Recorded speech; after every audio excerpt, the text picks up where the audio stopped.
ఇక ఈ నెల 10న గ్లోబల్ స్టార్ రామ్ చరణ్ నటించిన గేమ్ చేంజర్ సినిమా విడుదల కాబోతోంది.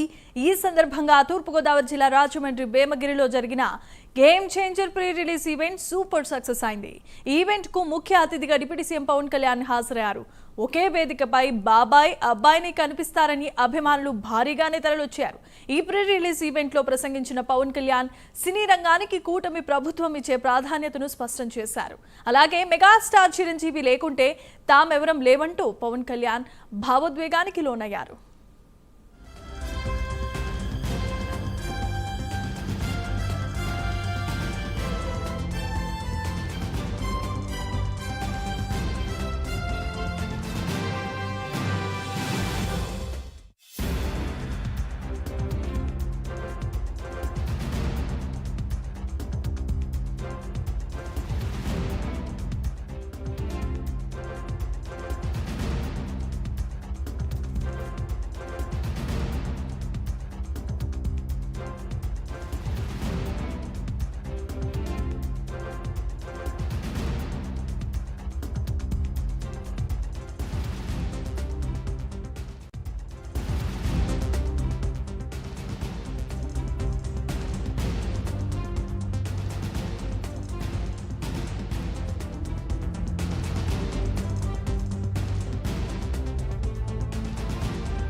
గ్లోబల్ స్టార్ రామ్ చరణ్ నటించిన గేమ్ చేంజర్ ఈ నెల 10వ తారీఖున రిలీజ్ కాబోతుండగా దీనికి సంబంధించి ప్రీ రిలీజ్ ఈవెంట్ ను తూర్పుగోదావరి జిల్లా రాజమండ్రిలో వేదికను సిద్ధం చేశారు. ఇదే అంశానికి సంబంధించిన మరిన్ని అప్డేట్స్ ను మా కరెస్పాండెంట్ శ్రీరామ్మూర్తి అందిస్తారు. శ్రీరామ్మూర్తి.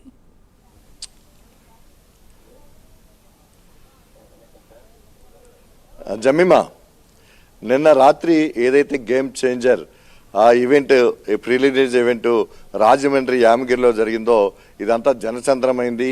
మొత్తం జన సైనికులు మెగా అభిమానులు గోదావరి తీరం పోటెత్తిందని గోదావరికి వరదర్శనగా జనం తరలి వచ్చారు.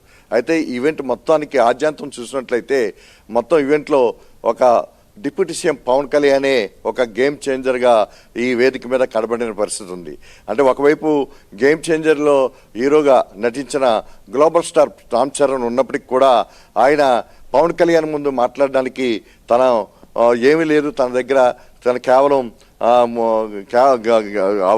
ఈ సభకి హాజరవటం కోసం వచ్చానని చెప్పేంత పరిస్థితి వచ్చింది. అయితే పవన్ కళ్యాణ్ ముఖ్య అతిథిగా పాల్గొన్నారు. మొత్తం అంతా కూడా పవన్ కళ్యాణ్ చుట్టూనే ఇక్కడ గేమ్ చేంజర్ వేదిక కొనసాగిందని చెప్పచ్చు. అయితే సినిమా రంగంలో అసలు సినీ రంగం నిలబడడానికి ఇంతకాలం ఎవరెవరు మూలాలు ఉన్నాయి, ఆ మూలాలన్నీ కూడా ప్రస్తావిస్తూ పవన్ కళ్యాణ్ మాట్లాడిన మాటలు అందరినీ ఆకట్టుకున్నాయి. మరోవైపు అందరి అభిమానికి, అందరి హీరోల అభిమానికి కూడా ఆయన ప్రత్యేకించి ధన్యవాదాలు చెబుతూ కూడా ఈ సభలో మాట్లాడటం జరిగింది. అయితే ప్రధానంగా మొత్తం ఎటు చూసినా కానీ ఈరోజు ఈ వేదిక మీద నిలబడి ఉన్నా ఇక్కడ డిప్యూటీ సీఎం స్థాయిలో ఉన్నప్పటికీ, నేను సినిమా రంగంలో ఈ స్థాయికి ఎదిగినప్పటికీ రామ్ చరణ్ ఒక తన తమ్ముడిగా చూస్తాను తప్ప తను అన్న కొడుకుగా చూడనని చెప్పేసి కూడా పవన్ కళ్యాణ్ పేర్కొంటూ ఈ అన్నిటికీ కూడా మూలం మెగాస్టార్ చిరంజీవి అంటూ పవన్ కళ్యాణ్ పదే పదే మాట్లాడడం సభికుల్ని, ఇక్కడున్న ప్రేక్షకుల్ని, మెగా అభిమానుల్ని చాలా మంత్రముగ్ధులను చేసింది. చాలా హర్షధ్వానాలతోటి ఆయన మాటల్ని స్వాగతించిన పరిస్థితి కూడా ఈ వేదికలో కనబడింది. లక్షల సంఖ్యలో తరలి వచ్చినట్టుగా జనం తరలి వచ్చారు. అయితే ఆ బ్యారికేడ్లు కూడా దాటుకుని వేదిక ముందుకు వచ్చి రావడానికి ప్రయత్నం చేశారు.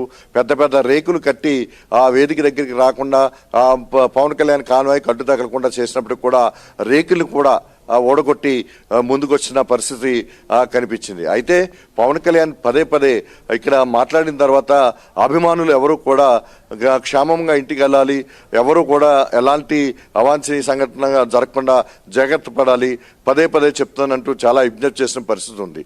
అయితే ఈ వేదిక ద్వారా పవన్ కళ్యాణ్ ఆ కూటమి ప్రభుత్వం యొక్క లక్ష్యం ఏంటి, ఆ చంద్రబాబు నాయుడుతో తను కలిసి పనిచేస్తున్న తీరు కూడా స్పష్టంగా చెప్తూ సినిమా రంగానికి ఎప్పుడు కూడా కూటమి ప్రభుత్వం అండగా ఉంటుంది.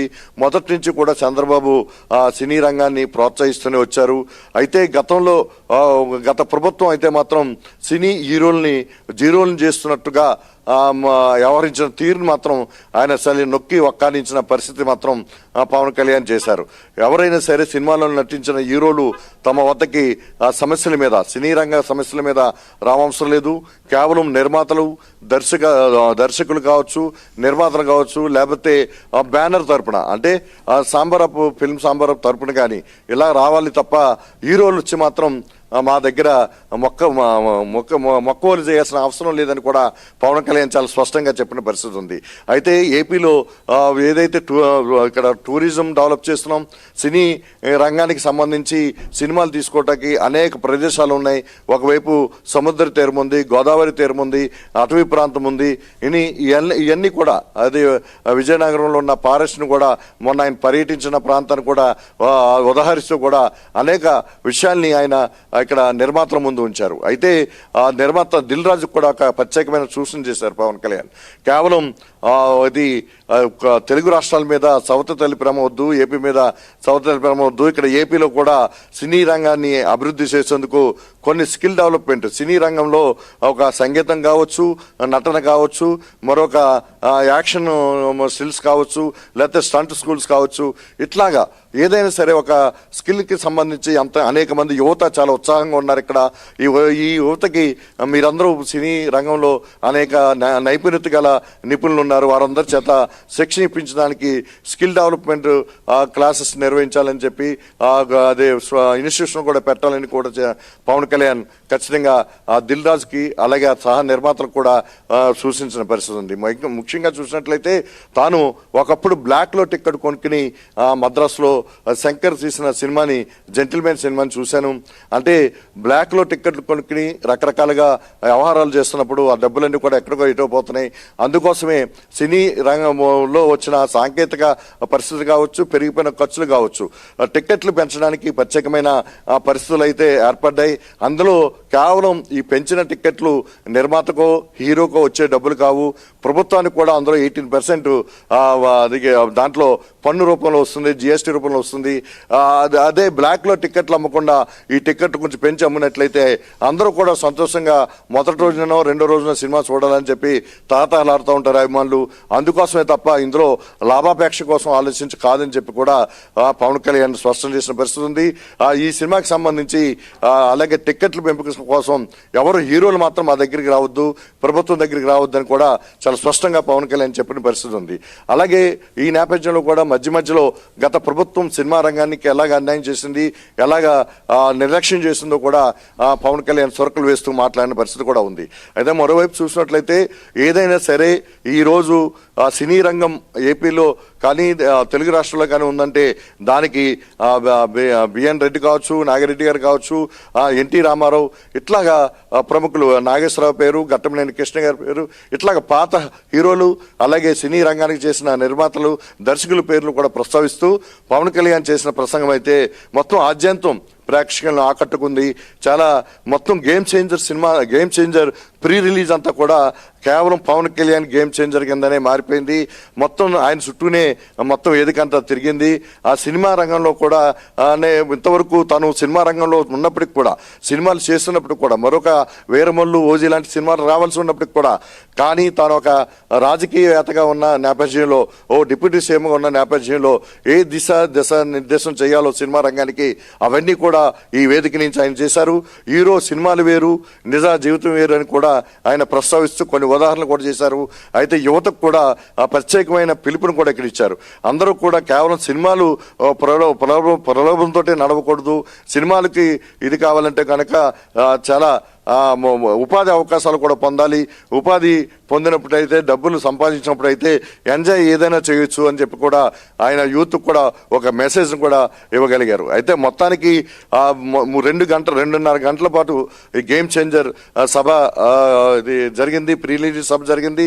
ఈ సభలో మొత్తం శంకర్ ఎవరైతే డైరెక్టర్ ఉన్నారో శంకరు, అలాగే సినీ సంగీత దర్శకులు తమను ప్రత్యేకమైన 2 పాటలు పాడి ఇక్కడ ప్రేక్షకులను ఆకట్టుకున్నారు. అలాగే ముందుగా అందరూ మాట్లాడిన తర్వాత చివరిగా పవన్ కళ్యాణ్ మాట్లాడుతూ మొత్తం సినీ రంగానికి సంబంధించి కూటమి ప్రభుత్వం అండదండలుగా ఉంటుంది, చంద్రబాబు నాయుడు అండగా ఉంటారు.